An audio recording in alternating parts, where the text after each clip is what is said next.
कोई कोई में से कोई मिली मुझे ज्ञान का सागर सद्गति दाता बाबा मिला है, जो मुझे रोज परमात्मा पालना, परमात्मा प्यार और परमात्मा पढ़ाई से स्वर्ग के योग्य बना रहा है।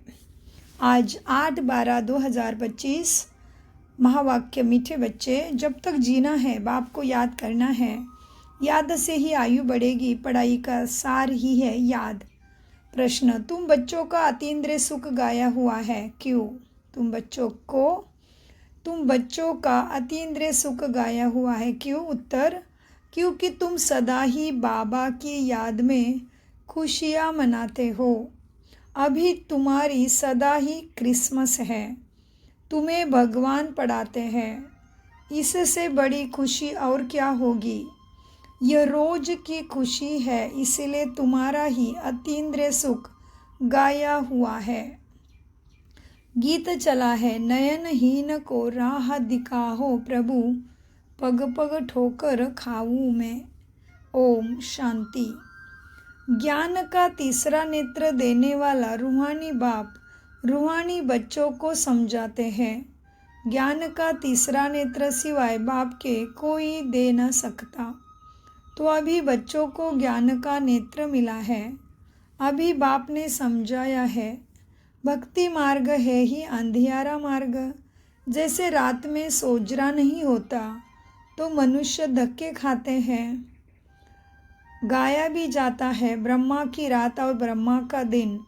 सतयुग में यह नहीं कहेंगे कि हमको राह बताओ, क्योंकि अभी तुमको राह मिल रही है। बाप आकर के मुक्ति धाम और जीवन मुक्ति धाम की राह बता रहे हैं।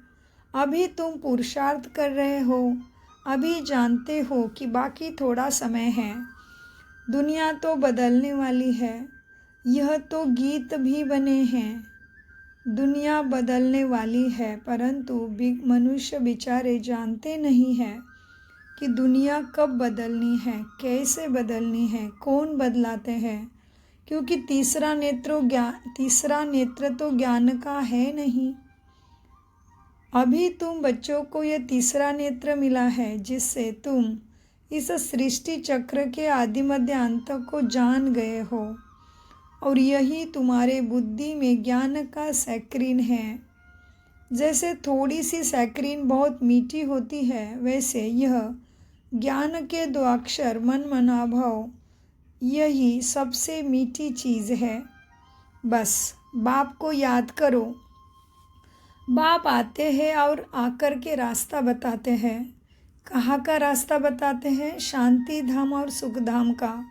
तो बच्चों को खुशी होती है। दुनिया नहीं जानती है कि खुशियाँ कब मनाई जाती है। खुशियाँ तो नई दुनिया में मनाई जाएगी ना। यह तो बिल्कुल कॉमन बात है कि पुरानी दुनिया में खुशियाँ कहाँ से आई।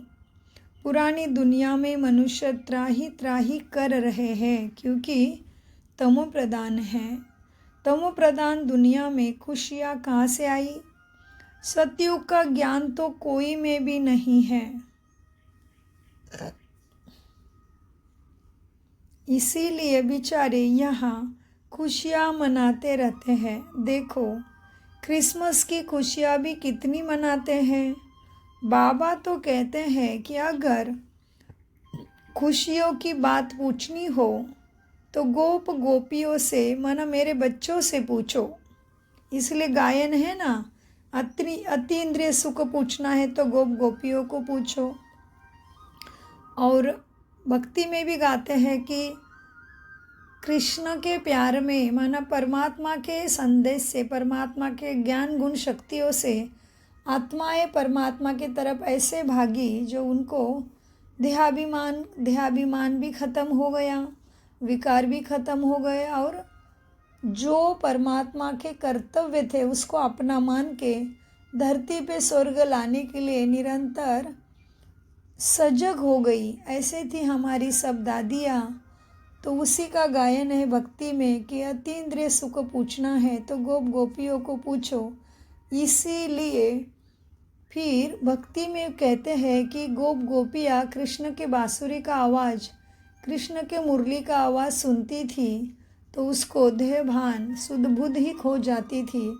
तो वैसे कर्तव्य कर्मों की सुध-बुध खोने की बात नहीं है। यहाँ पे पुराने संस्कार, पतितपना, तमोप्रधानता और देहाभिमान की सुध-बुध को खोने की बात है। तो बाबा तो कहते हैं अगर खुशियों की बात पूछनी हो तो गोप गोपियों से, मेरे बच्चों से पूछो, क्योंकि बाप बहुत सहज रास्ता बता रहे हैं। गृहस्थ व्यवहार में रहते हुए अपने धंधा दौरी का कर्तव्य करते हुए कमल फूल के समान रहो और मुझे याद करो। जैसे आशिक माशूक है ना, वह भी धंधा दौरी करते एक दो को याद करते रहते हैं, उनको साक्षात्कार भी होते हैं। जैसे लैला मजनू, हीरा रांझा, जो विकारों के लिए एक दो के आशिक नहीं होते हैं, उनका प्यार गाया हुआ है, उसमें एक दो के आशिक होते हैं। लेकिन यहाँ वह बात नहीं। यहाँ तो तुम जन्म जन्मांतर, कितनी बड़ी बात कह रहे देखो बाबा।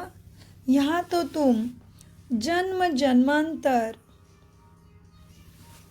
क्या किया हमने, जन्म जन्मांतर याद आ रहा है सबको।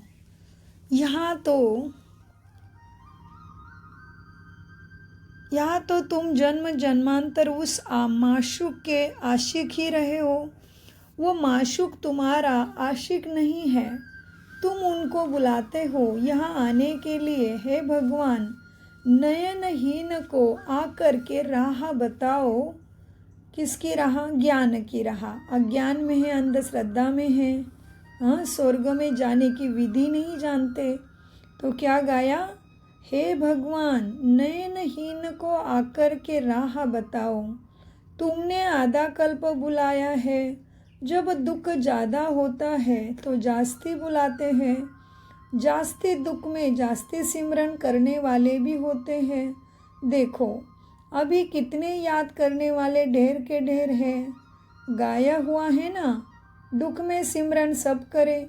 जितना देरी होती जाती है उतना तमो प्रधान ज़्यादा होते जाते हैं।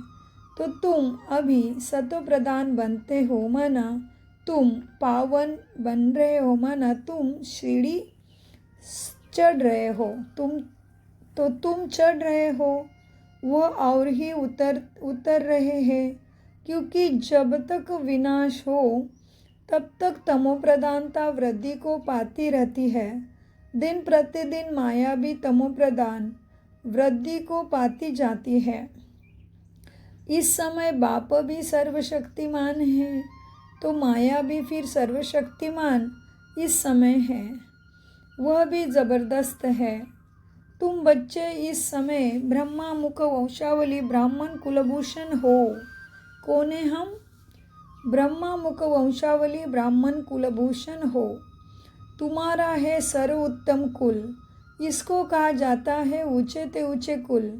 इस समय तुम्हारा ये जीवन अमूल्य है, इसीलिए इस जीवन की, शरीर की संभाल भी तुम्हें करनी चाहिए। क्योंकि 5 विकारों के कारण शरीर की भी आयु तो शरीर की आयु तो कमती होती जाती है। क्या बोला बाबा ने? अंडरलाइन। 5 विकारों के कारण, माना जितना काम, क्रोध, लोभ, मोह, अहंकार है, ईर्ष्या, द्वेष, भय, चिंता, बदले की भावना, पुरानी बातों के ऊपर चिंतन करके एक दूसरे के लिए ईर्ष्या रखना, द्वेष रखना, भय रखना, ये सब है शरीर की आयु कम करने वाले बीमारी, मन बुद्धि की बीमारी। तो बाबा कहते 5 विकारों के कारण शरीर की भी आयु तो कमती होती जाती है ना। तो बाबा कहते हैं इस समय 5 विकारों को छोड़कर योग में रहो तो आयु बढ़ती रहेगी। आयु बढ़ते बढ़ते भविष्य में तुम्हारी आयु 150 वर्ष की हो जाएगी। अभी नहीं है, इसीलिए अभी नहीं, भविष्य सतयुग में तुम्हारी आयु 150 वर्ष हो जाएगी, अभी नहीं। इसलिए बाप कहते हैं इस शरीर की भी बहुत संभाल रखनी चाहिए, नहीं तो कहते हैं यह शरीर काम का नहीं है, मिट्टी का पुतला है। अभी तुम बच्चों को समझ मिली है कि जब तक जीना है बाबा को याद करना है। आत्मा बाबा को याद करती है, क्यों? वर्षे के लिए।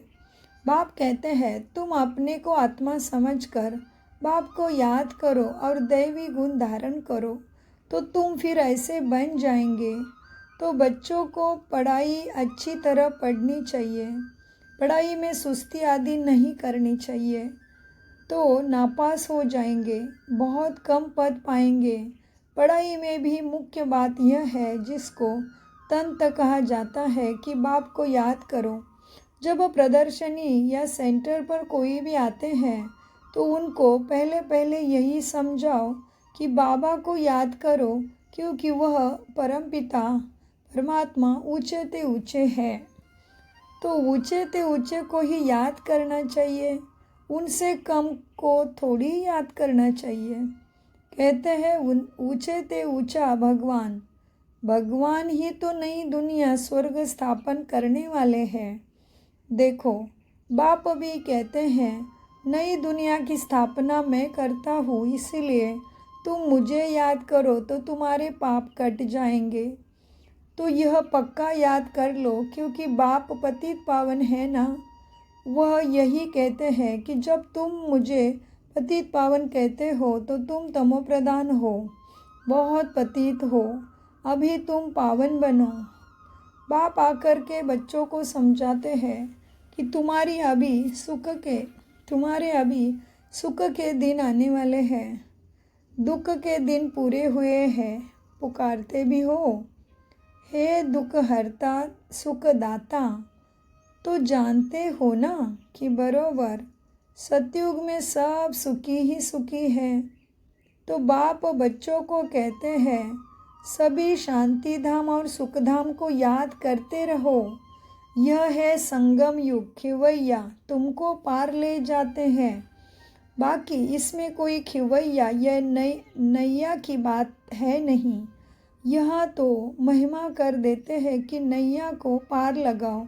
अब एक की नैया तो पार नहीं लगनी है ना, सारी दुनिया की नैया को पार लगाना है। सभी को ही नरक से छुटा के मुक्ति, जीवन मुक्ति, सद्गति, सद्बुद्धि में लेके जाना है। ये सारी दुनिया जैसे एक बहुत बड़ा जहाज है, इनको पार लगाते हैं परमपिता परमात्मा। तो तुम बच्चों को बहुत खुशी मनानी चाहिए। क्यों खुशी? क्योंकि तुम्हारे लिए सदैव खुशी है। तुम्हें स्वयं भगवान पढ़ाते हैं तो तुम्हारे लिए रोज ही उत्सव है, खुशी मनानी चाहिए। जैसे दुनिया में लौकिक में दिवाली मनाते, दशहरा मनाते, रक्षाबंधन मनाते हैं, कृष्ण जन्माष्टमी आती है तो उनके त्यौहार चले होते रहते तो खुशी से नाचते, उत्सव मनाते, उत्सव। लेकिन हमारा ब्राह्मण जीवन तो ये जीवन ही पूरा उत्सव हो गया है, क्योंकि रोज ही परमात्मा पालना, परमात्मा प्रेम, परमात्मा शक्तियाँ, परमात्मा पढ़ाई हमें मिल रही है। इसलिए बाबा ने बोलते हैं ना, बाबा कोठों में कोई में से कोई इसके भागीदारी बनते हैं। तो इसीलिए बाबा कहते हैं तो तुम बच्चों को बहुत खुशी मनानी चाहिए, क्योंकि तुम्हारे लिए सदैव खुशी है, सदैव क्रिसमस है। जब से तुम बच्चों को बाप मिला है तुम्हारी क्रिसमस सदैव है, इसलिए अतीन्द्रिय सुख गाया हुआ है। देखो ये सदैव खुश रहते हैं। क्यों? अरे बेहद का बाप मिला है, वो हमको पढ़ा रहे हैं, बेहद का बाप हमको पढ़ा रहे हैं, तो ये रोज की खुशी होनी चाहिए ना। बेहद का बाप पढ़ा रहे हैं, वाह। कभी कोई ने सुना? गीता में भी भगवान वाच है कि मैं तुमको राजयोग सिखलाता हूँ।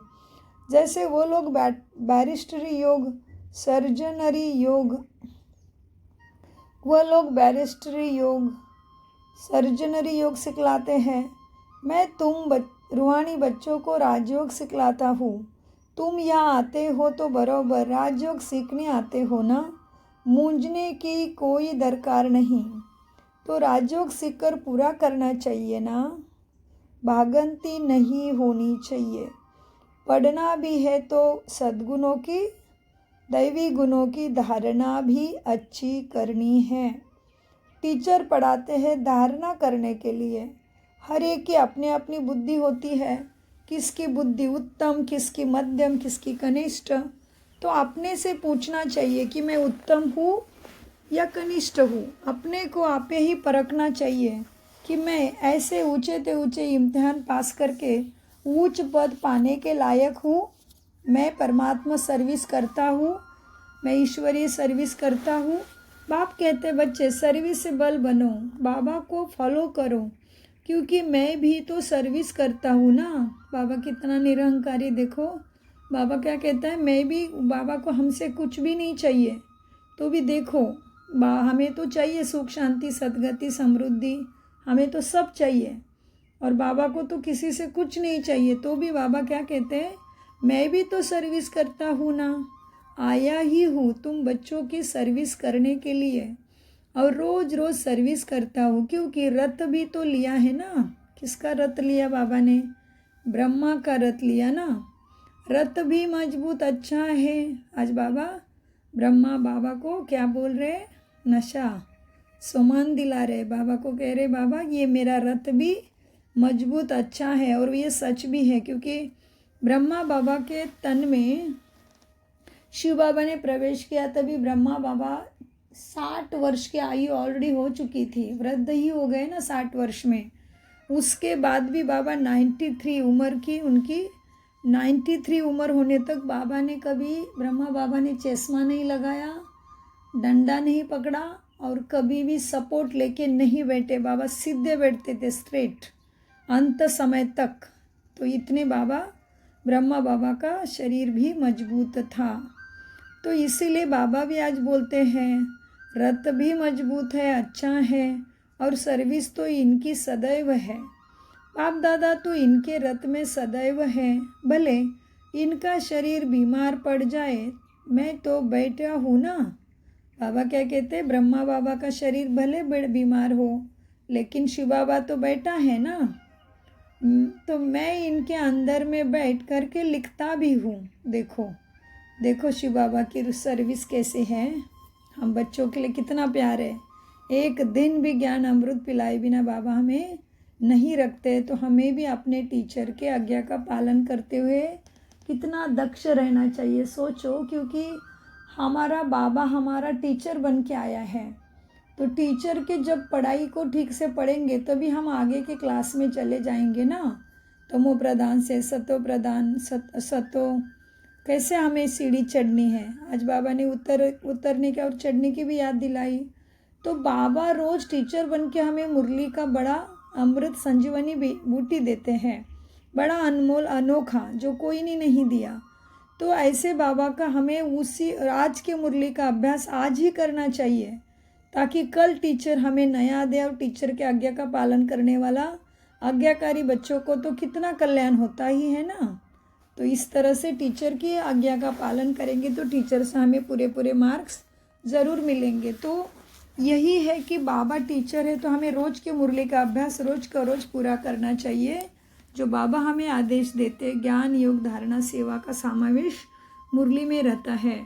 तो महावाक्य, प्रश्न उत्तर, पूरे मुरली में भी अनेक बातें की शिक्षा, फिर धारणा, स्लोगन, वरदान, इसको हमें रोज़ अपने स्वभाव संस्कारों में बिठा देना चाहिए। तो क्या होगा, टीचर का रिगार्ड होगा। तो टीचर से ऐसे मार्क्स भी मिलेंगे, आगे के क्लास में भी बाबा ज़रूर हमें भेजेंगे और सद्गुरु के वरदान के लिए हम सक्षम बनेंगे।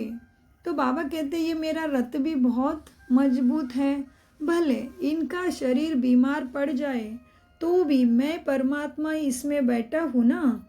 तो मैं इनके अंदर में बैठ करके लिखता भी हूँ। अगर यह मुख से नहीं भी बोल सके तो मैं लिख सकता हूँ। मुरली नहीं मिस होती है, जब तक बैठ सके लिख सके तो मैं मुरली भी बजाता हूँ। बच्चों को लिख करके भेज देता हूँ, क्योंकि बच्चे सर्विसेबल है ना। तो बाप आकर के समझाते हैं कि तुम अपने को आत्मा समझ करके निश्चय बुद्धि होकर के सर्विस में लग जाओ। बाप की service on God fatherly service, जैसे वह लिखते हैं on is on his majesty service, तो तुम क्या कहेंगे? यह मैजेस्टी से भी ऊंची सर्विस है, क्योंकि महाराजा बनते हैं। तुम क्या बनते हैं? क्योंकि मैजेस्टी माना महाराजा तुम बनते हो। यह भी तुम समझ सकते हो कि बरोबर हम वर्ल्ड का मालिक बनते हैं। तुम बच्चों में जो अच्छी रीति पुरुषार्थ करते हैं उनको ही महावीर कहा जाता है। जो यह जांच करनी होती है कि कौन महावीर है, जो बाबा के डायरेक्शन पर चलते हैं। बाप समझाते हैं कि बच्चे अपने को आत्मा समझो, भाई भाई को देखो।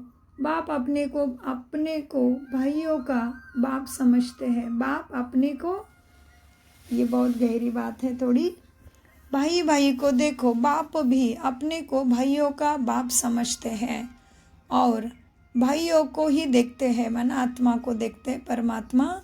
सभी को तो नहीं देखेंगे, यह तो ज्ञान ही है।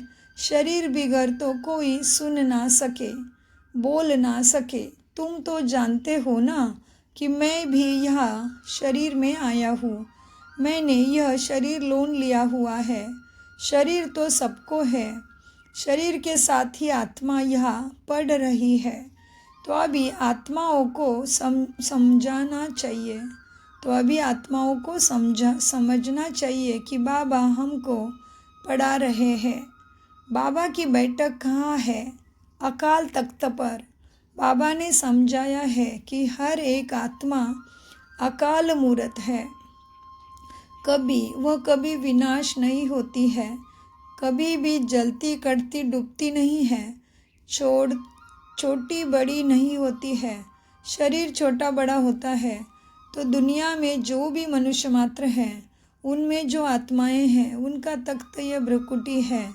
शरीर भिन्न भिन्न है। यह किसी का अकाल तख्त पुरुष का, किसी का स्त्री का, किसी का बच्चे का। जब भी किसी से बात करो तो यही समझो कि हम आत्मा हैं। अपने भाई से बात करते हैं, बाप का पैगाम देते हैं कि शिव बाबा को याद करो, तो यह जो जंक लगी हुई है वह निकल जाए। जैसे सोने में आलाई पड़ती है तो वैल्यू कम होती है, तो तुम्हारी भी वैल्यू कम हो गई है। अभी बिल्कुल ही वैल्यूलेस हो गए हैं। इसको दिवाला भी कहा जाता है। भारत कितना धनवान था, अभी कर्जा उठाते रहते हैं। विनाश में तो सबका पैसा खत्म हो जाएगा। देने वाले लेने वाले सब खत्म हो जाएंगे। बाकी जो अविनाशी ज्ञान रत्न लेने वाले हैं वह फिर आकर अपना भाग्य लेंगे। अच्छा, मीठे मीठे से खिलते बच्चों प्रति माता पिता बाप दादा का याद प्यारा और गुड मॉर्निंग। रूहानी बाप की रूहानी बच्चों को नमस्ते। हम रूहानी बच्चों की रूहानी बाप दादा को याद प्यार गुड मॉर्निंग। नमस्ते प्यारे बाबा, नमस्ते। हम हैं आत्मा अभिमानी स्थिति से सत्य ज्ञान को समझते, धारण करते और कराते। धारणा, बाप को फॉलो कर बाबा के समान सर्विसेबल बनना है। अपने को आपे ही परखना है कि मैं ऊंचे से ऊंचे इम्तिहान पास करके उच्च पद पाने के लायक हूँ। बाबा के डायरेक्शन पर चलकर महावीर बनना है। जैसे बाबा आत्माओं को देखते हैं, आत्माओं को पढ़ाते हैं, ऐसे आत्मा भाई भाई को देख कर बात करनी है। वरदान, श्रेष्ठता के आधार पर समीपता द्वारा कल्प की श्रेष्ठ प्रारब्ध बनाने वाले विशेष पाठधारी भव। क्या है वरदान? बाप दादा मेरे सामने खड़े, मेरे सिर पे हाथ रख दिया, मुझे प्रत्यक्ष वरदान देते हैं। श्रेष्ठता के आधार पर समीपता द्वारा कल्प की श्रेष्ठ प्रारब्ध बनाने वाले विशेष पाठधारी भव। श्रेष्ठता तो बाबा ने कल भी हमें क्या बोला, तुम मैं को सोमान में समेट दो ना, जैसे मेरे को मेरा बाबा में समेट दिया। कल संडे की मुरली चली 7/12/2025 की अव्यक्त मुरली में बाबा ने क्या बोला, जैसे मैं को मेरा बाबा में समेट दिया, वैसे मैं शब्द के जाल में नहीं फंसो, मैं के साथ सोमान लगा दो। तो बाबा कहते हैं मैं श्रेष्ठ देवता आत्मा हूँ।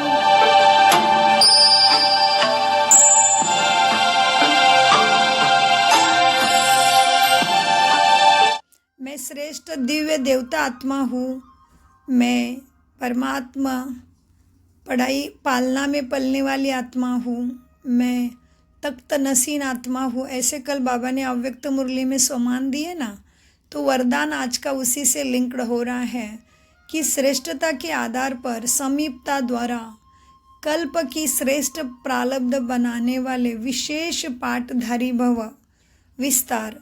इस मरजीवा जीवन में श्रेष्ठता का आधार दो बातें हैं, एक सदा परोपकारी रहना, दूसरा बाल ब्रह्मचारी रहना।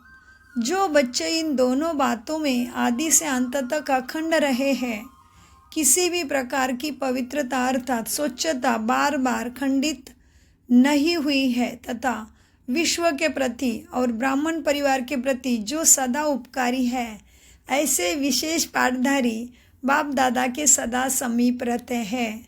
कितनी बड़ी बात है, देखो जांचो अभी अपने आप को। कल भी बाबा ने बोला ना, कल बाबा ने 3-4 बार मुरली में बोला, आईना है, अपने को देखने आता है, अपने को आईने में जांच करने आता है। तो आज बाबा उसी के अनुसार वरदान का विस्तार भी देते हैं कि इस मरजीवा जीवन में श्रेष्ठता का आधार दो बातें, तो एक तो सदा परोपकारी रहना, बाल ब्रह्मचारी रहना। तो उसका भी बाबा बताते, जो बच्चे आदि से अंत तक अखंड रहे, किसी भी प्रकार की पवित्रता अर्थात स्वच्छता बार बार खंडित नहीं हुई है, तथा विश्व के प्रति और ब्राह्मण परिवार के प्रति जो सदा उपकारी है, ऐसे विशेष पाठधारी बाप दादा के साथ बाप दादा के सदा समीप रहते हैं और उनकी प्रारब्ध सारे कल्प के लिए भी श्रेष्ठ बन जाती है।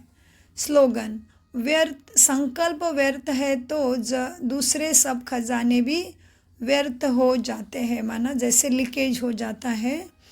अव्यक्त इशारे, अब संपन्न व कर्मातीत बनने की धून लगाओ। कर्मातीत स्थिति का अनुभव करने के लिए ज्ञान सुनने सुनाने के साथ अब ब्रह्मा बाप समान न्यारे अशरीरी बनने का अभ्यास पर विशेष अटेंशन दो। जैसे ब्रह्मा बाप ने साकार जीवन में कर्मातीत होने के पहले न्यारे और प्यारे रहने के अभ्यास का प्रत्यक्ष अनुभव कराया, सेवा को व कोई कर्म को छोड़ा नहीं, लेकिन न्यारे हो लास्ट दिन भी बच्चों की सेवा समाप्त की, ऐसे फॉलो फादर करो। कितनी ऊंची बात है, देखो कर्मातीत सबको बनना है, तो कर्मातीत बनने की विधि, उसकी डेप्थ बाबा रोज ही रोज अलग अलग तरीके से हमें सिखा रहे हैं। ओम शांति, ओम शांति, ओम शांति। मीठे प्यारे बाप दादा का अनगिनत पदम गुना शुक्रिया। शुक्रिया फरिश्तों, शुक्रिया ड्रामा। कम बोलो।